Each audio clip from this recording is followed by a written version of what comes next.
Okay, first things first, it keeps raining, then it stops raining, and then it starts raining again. So if you see water on the lens, I am sorry.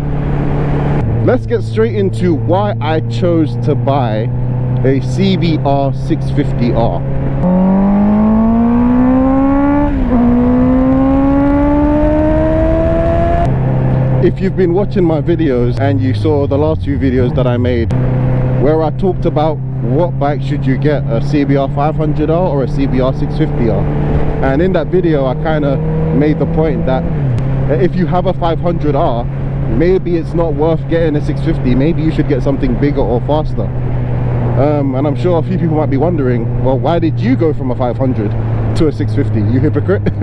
Because that's exactly what I did.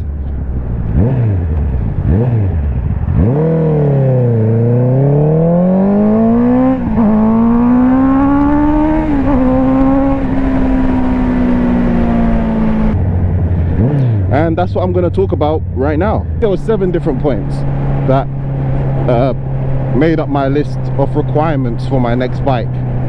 And the first one and the most important one was price.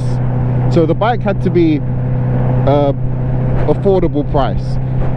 I don't have a lot of money in the bank and my budget wasn't very big, so my bike had to be something that I could afford, first of all. The second point was actually styling. I love sports bikes. I've never owned a super sport, but I've had sports bikes, you know. I love the fully fared, aggressive, sporty styling. And then speed. Speed is the third point. I really wanted a bike that was fast, and specifically faster than my CBR500R. And not just a little bit faster, but a decent bit faster. So that was also another requirement that I had. The next requirement I had, number 4 I think we're on, I've lost count, was that the bike had to be fun. So just because the bike is fast doesn't necessarily mean it's fun. I wanted something that I'd find fun, that I'd always be inspired to jump on and ride. I wanted to make sure I get a bike that I knew I'd fall in love with. And number 5, or the next point, I wanted a bike that would be a good commuter. So you guys probably don't know, but this is my only vehicle. So this has to be a good all-round vehicle. It has to be able to do everything, because again, it's the only vehicle I have. So wherever I need to go, whatever I need to do, I have to use this. And then I can't remember if I'm on point number 6 or number 7, but insurance. I needed a bike that was good for insurance, nothing too expensive. If you watch my last video, you would know that my CBR500R not too long ago got stolen. So because I did make a claim on my stolen bike, no one wanted to insure me. It was very hard to find insurance for this bike. So if I wanted something like a S1000RR, it would never happen, because I would never get a quote for that bike because of my situation. So yeah, insurance was also a big factor.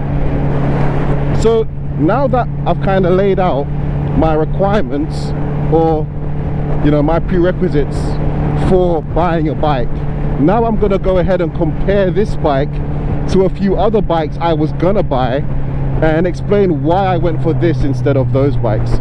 And then at the end I'll get to the top 3 bikes that could have I did this instead of this.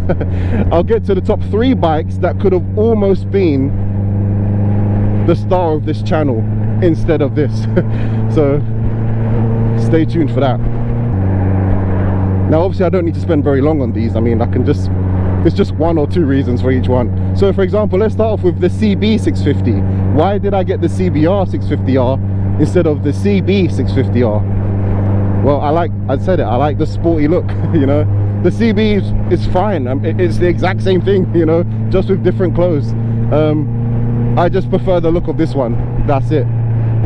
Let's keep it in the 650 class. The Kawasaki Ninja 650. That's another bike I was looking at. Simply, that bike seems like a fine bike, seems like a great bike. In fact, I'm sure it's a great bike. I've never ridden it, but I always said that my 500 would have been the perfect bike if it had 20 more horsepower. And that's exactly what a Ninja 650 is. It's a CBR 500R with 20 more horsepower. So I'm sure that bike is phenomenal, just I wanted something a bit faster than a Ninja 650, and this bike, the CBR650R, is faster than a Ninja 650. The Aprilia RS660, that bike looks amazing. That bike looks proper. you know, I always say that this bike, the CBR650R, is the closest thing to a super sport that isn't a super sport.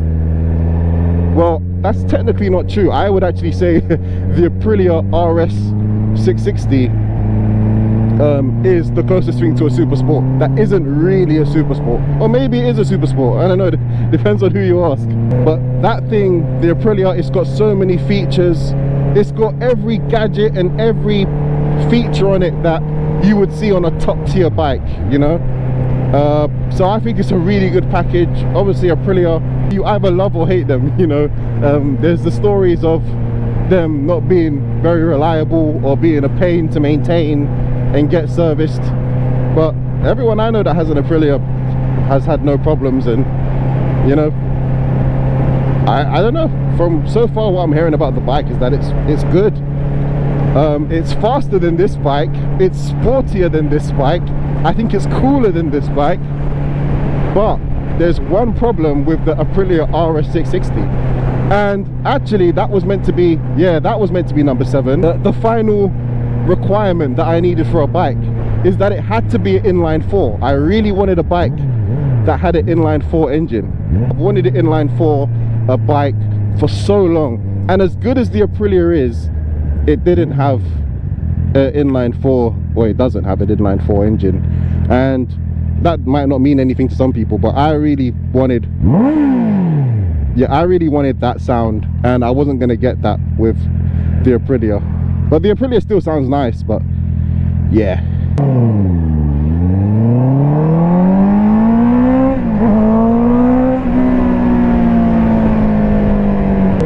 Do you know what else I wanted? I wanted an R6. Yes, I wanted a Yamaha R6. Now, I think if you've been watching my channel for a while, you know exactly why I didn't get a Yamaha R6. I'm the one crazy person who doesn't find this bike comfortable. Everybody else finds it comfortable. I would die on a Yamaha R6. If I find this bike to be a little bit too cramped and uncomfortable, I would die. I would actually just be dead. I would be dead right now. Just dead if I was on an R6. And I've sat on a Super Sport before, and yeah, it's not for me. Maybe if it was just for fun, like a fun weekend bike or something, I wouldn't mind. But I couldn't get an R6 for an all-round bike that I'm gonna take to work and take to go shopping or to go visit friends, or you know, it couldn't be an all-round bike. That bike is too race focused, too lean over, too sporty for everyday use. So no to the R6. Love the bike, looks great, but no. But also, that's not the only reason why I wouldn't get an R6, especially here in the UK. The prices for an R6 are just crazy. Yeah, because they don't make them no more, or they don't sell them in the UK at least anymore. So when I looked at the prices, I was like, there is no way I am paying for that. And to be honest, as I said before, I probably wouldn't get insured on one anyway. It would have probably been too much. So yeah, it was a no. For so many different reasons, it was a no to the R6. If I talk about the BMW S1000RR, as I already said, I would never get insured on that bike. And also, that bike also isn't an everyday use bike. Remember, I need something I can use all day, every day. I was considering getting the S1000 Single R, but I wanted to get a bike that was a bit newer, not too old. I didn't want to get like anything older than like 2018, and I can't afford a BMW S1000 Single R that is newer than 2018. So that was a no to that bike. I mean, I could, but I'd have to break the bank, you know. I am not a rich man by any means. I was really flirting with the idea of getting a Gixxer 1000, but without any explanation, just no. We all know why I didn't get that, just no. MT-09, again, it's not a sporty bike, but it is a really cool bike. But if I'm being honest, I just don't like the look of the MT-09. I like the MT-07. I think the MT-07 is a really cool bike. But again, an MT-07 just isn't the type of engine that I want, or fast enough. It's peppy enough, but it's not exactly fast enough and exciting enough for me. I mean, I say that, but it's a hooligan's bike, so obviously it's a very exciting bike. I mean, most people would say an MT-07 is more exciting than this. It is in some aspects, you know. I'm more of the high revving, high speed type exciting person. I'm not really into wheelies and a lot of torque, and I'm not really into that type of exciting. So for me, I find this more fun than an MT-07. So that's why I wouldn't get an MT-07. But the MT-09, great bike, and I love the triple engine that it has, and I think it sounds good when you get an exhaust on it. But I just don't like the look of it, you know. I tried to convince myself that I like it, but in the end I just didn't like it, you know. Which is a shame, because it's a great bike. And by the way, if you're wondering why I haven't mentioned, or why I didn't mention certain bikes, it's because I'm only talking about the bikes that I was flirting with, you know, the bikes that I was actually considering getting at one point or the other. I'm not going to talk about every bike under the sun. And based on what I'm saying about some of these bikes, you can infer the rest. You can use that and figure out why I didn't get certain other bikes.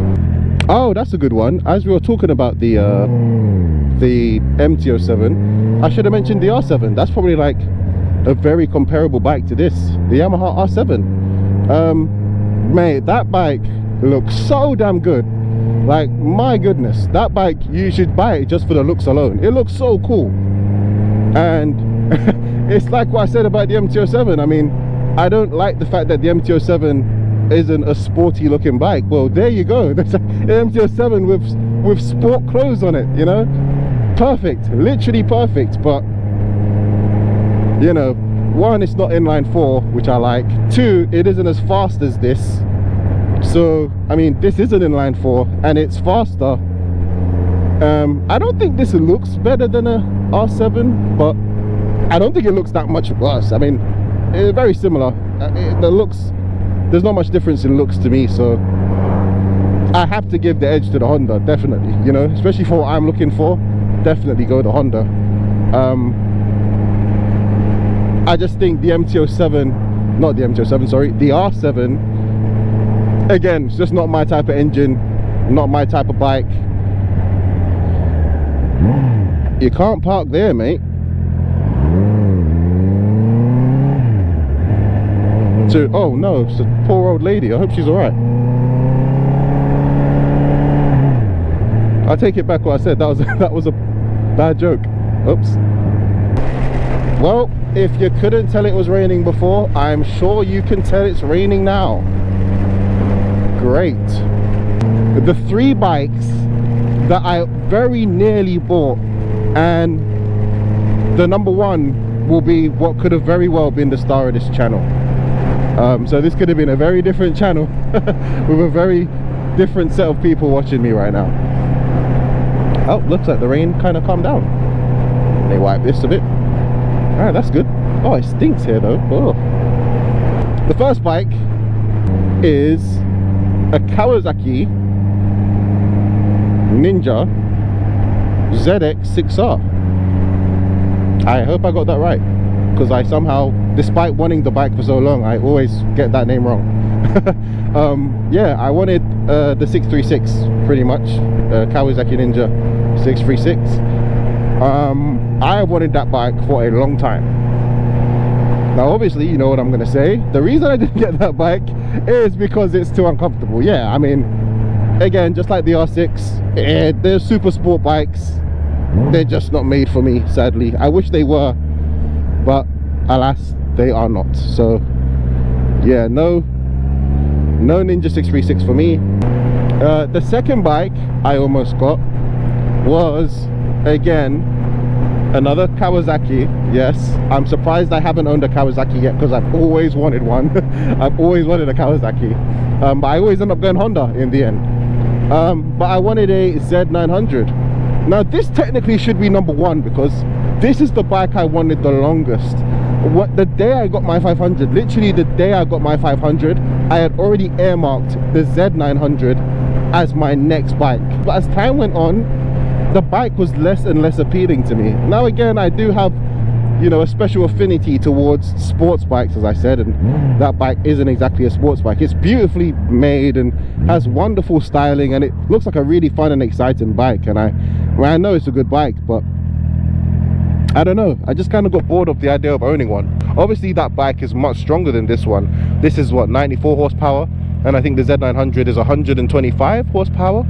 So there's a big difference in horsepower, but in terms of speed, I mean I don't know, I've never ridden one, but I've seen clips on YouTube and I've researched top speed and stuff like that. Yes, that kind of stuff does mean a lot to me. And it didn't really seem that much different. I just got this because I like the look of it better. I feel cooler on this. I like looking at this more. The opposite to the Z900, I was getting less and less excited to get the 900 and more excited to get this. So yeah, that's why I didn't get the Z900. The number one bike that I could have got is Suzuki GSXS 1000. Yes, I almost got a Gixxis 1000. Big difference to this bike, I know. And it isn't like I was flirting between this and the Gixxis. No, I was getting a Gixxis. Like right now I should be on a Gixxis 1000. It wasn't even close. I should have 100% been on a Gixxis 1000. The pros to that bike is a 1000, so I mean a 1000 is gonna be insane, right? You know me, I like the speed and I like the power, so I was ready for it. And on video and pictures, the bike looked great.